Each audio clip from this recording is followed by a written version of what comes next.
How to stop jerky movements at night. In today's video, we're going to look at this idea of jerky movements in relation to long-term insomnia and sleep problems. And the reason I wanted to start with that is if you only have very rare occasions when jerky movements happen, that's quite different to some of my previous clients who have struggled with long-term insomnia and sleep problems, where the jerky movements have become very heightened, they happen quite often, and they became something that was really troubling to the person. So we can't compare those two situations because they are very different. So in today's video, we're really going to approach it from the long-term insomnia and sleep problems perspective, because there are more components that add to this bigger picture when it comes to jerky movements, whether or not they happen at the beginning of your night as you're transitioning or falling asleep, or they happen in the middle of the night where you either wake up to them, or maybe they prevent you to be able to fall back to sleep again, or you might experience them in the morning, maybe too early in the morning before you even intending to wake up.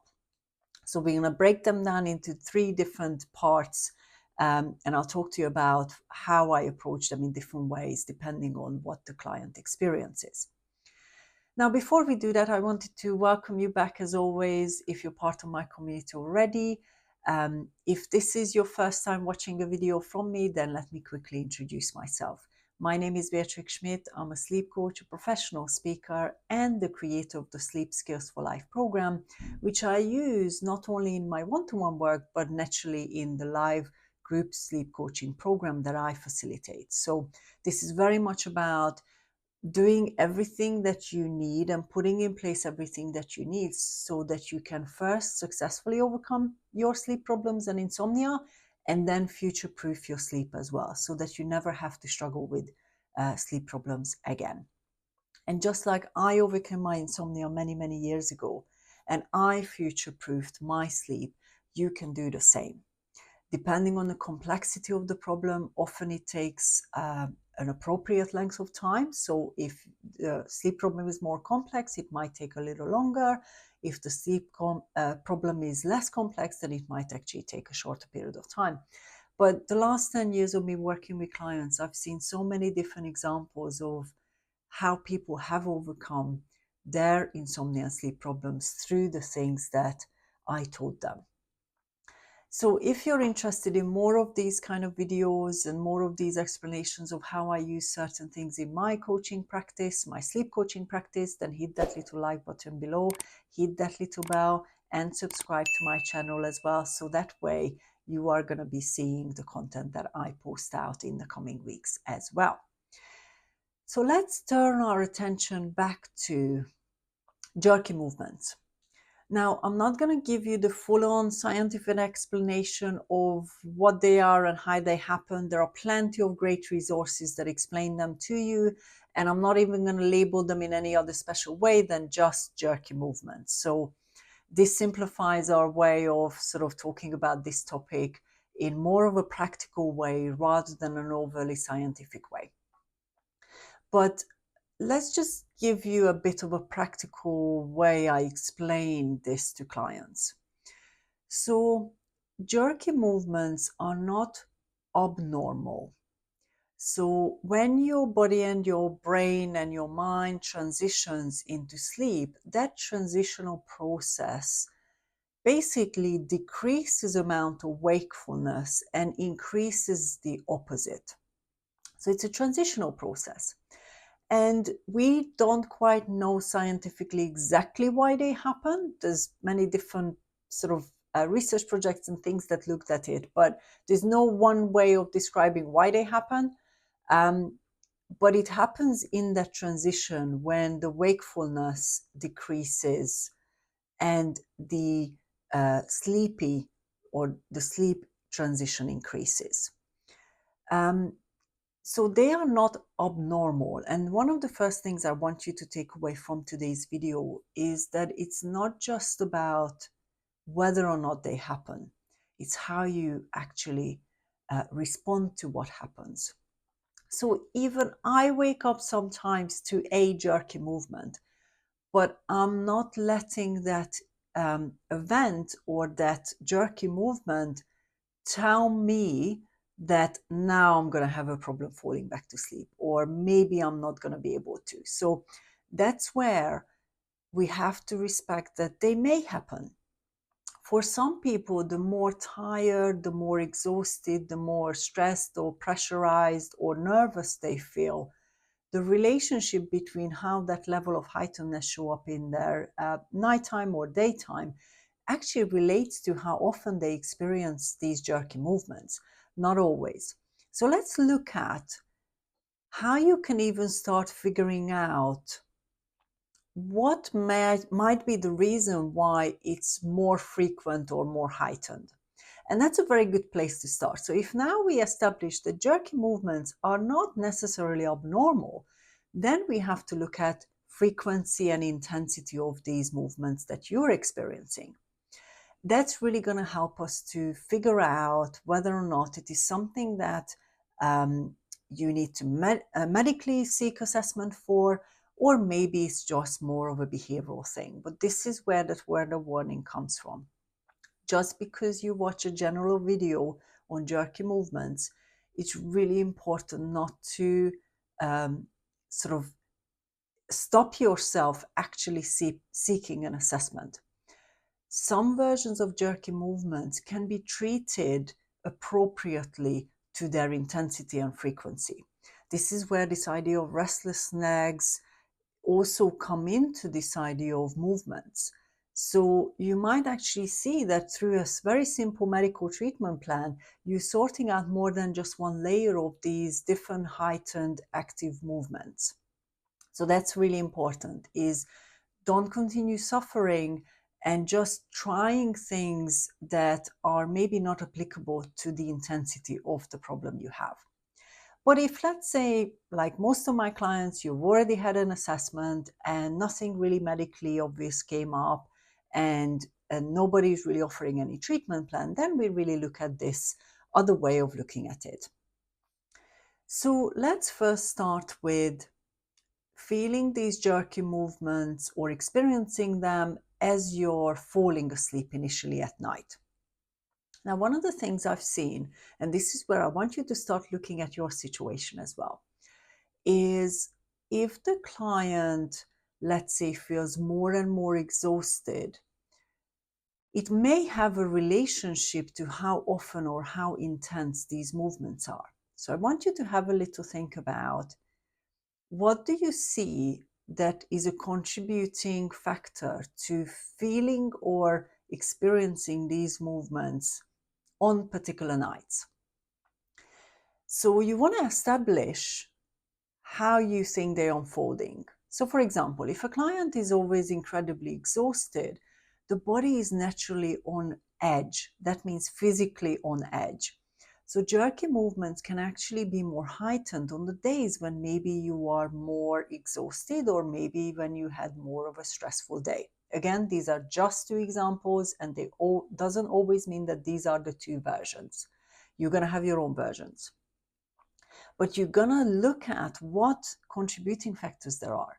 So that's one example. Another example, when it's the falling asleep part that I've seen in my practice, is when a client puts a lot of doubt or nervousness or frustration or some version of heightened emotion, and they experience it as they transition into bed. So for example, you might have been struggling for sleep problems for a long period of time.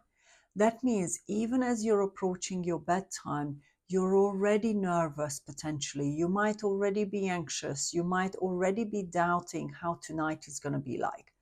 Now that naturally turns into more of this less physically relaxed and emotionally relaxed situation.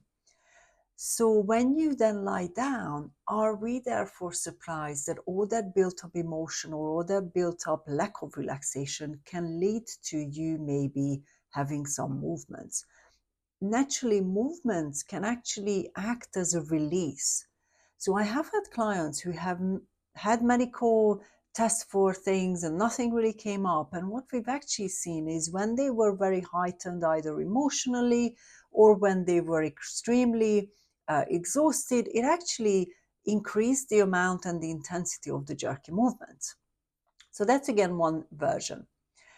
Then what you would want to do about this is first, once you established what you feel is a contributing factor negatively, you also want to then work on what is positively therefore going to influence your ability to physically, emotionally, and mentally relax at the beginning of your night.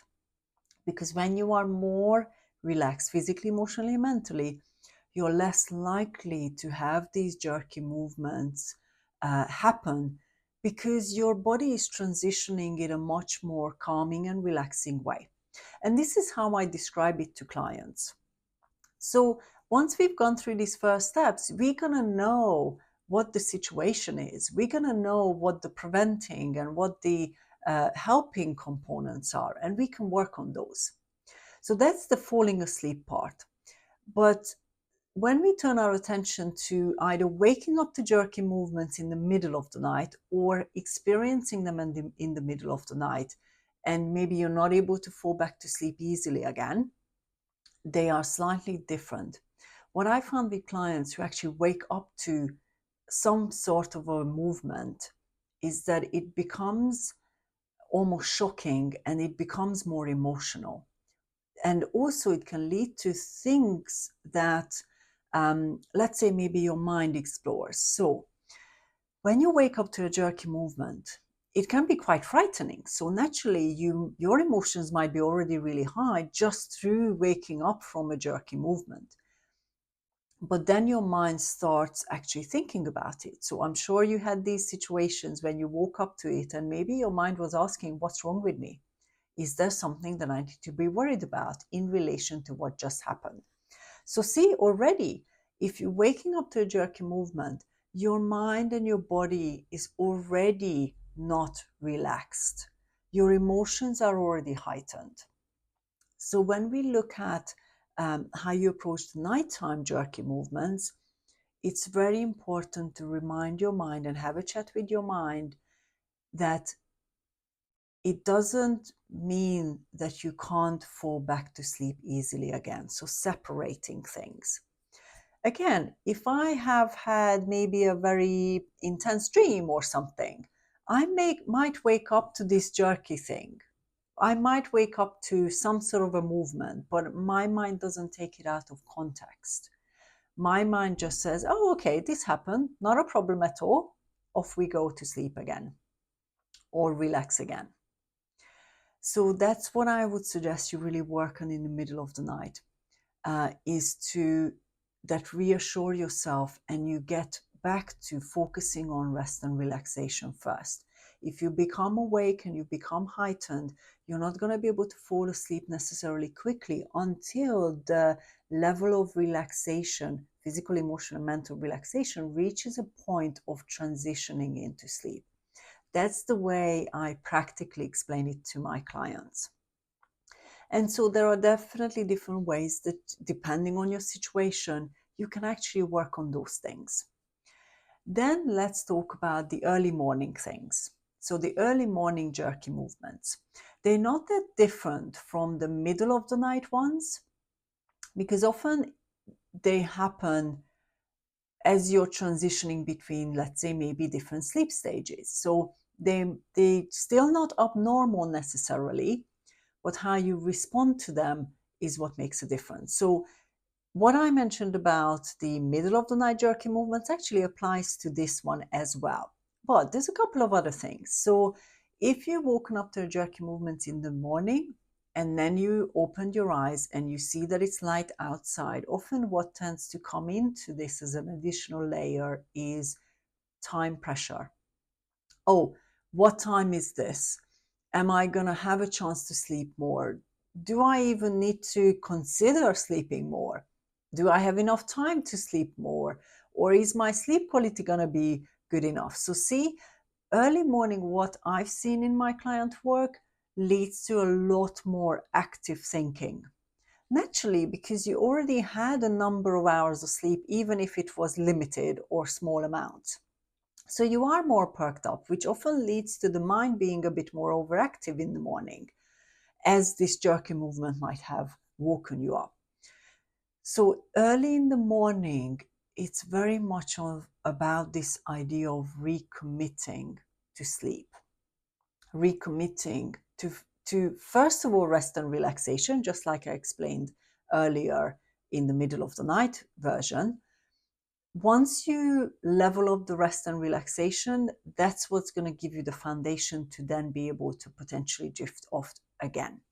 If you pressure sleep, you're not going to be close enough to those relaxation pieces. So this is where it's not about pressuring how quickly I'll fall back to sleep. It's about actually understanding how relaxed you feel in all these different ways and getting closer to higher amounts of those different versions of relaxation. And when you look at all these different pieces, the initial nighttime, the middle of the night, and the early morning ones, you want to add these things together depending on the situation that you feel. So when we look at these jerky movements, or when I look at these jerky movements with clients, we really work on, first of all, really decreasing the amount of response or the heightened responses you have to them. If you don't go very heightened emotionally or mentally when these events happen, you are going to shorten the time that it takes you to drift back off to sleep again or go back to rest and relaxation again. And that's very much what I do when I wake up to them, because my emotions or my mind doesn't go racing around, my emotions don't go very high.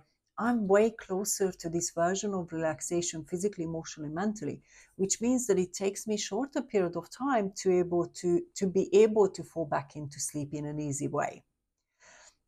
So I hope this video has explained to you how to stop these jerky movements happen more often and more heightened ways, but it always starts with looking at your situation and really understanding whether or not it is time to seek an assessment, whether or not you have really looked at this approach of enhancing relaxation.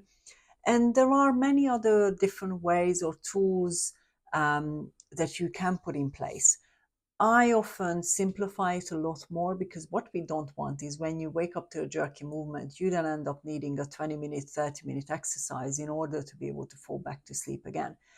We don't want that, because that means you have to be awake enough to be able to do those exercises in order to go back to sleep again. So how can we enhance relaxation without having to apply a very long tool or technique or something action-based?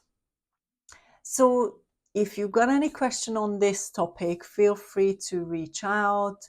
I'm just giving you a few scenarios that I see in my practice.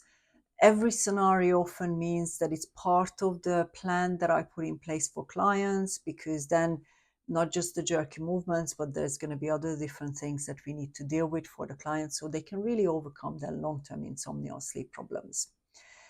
So other than that, I'm looking forward to seeing you in the next video. And if you haven't yet, hit that subscribe button below, hit that little bell so I can let you know when I post new videos. And if you liked this video, feel free to hit that like button below as well. See you next time.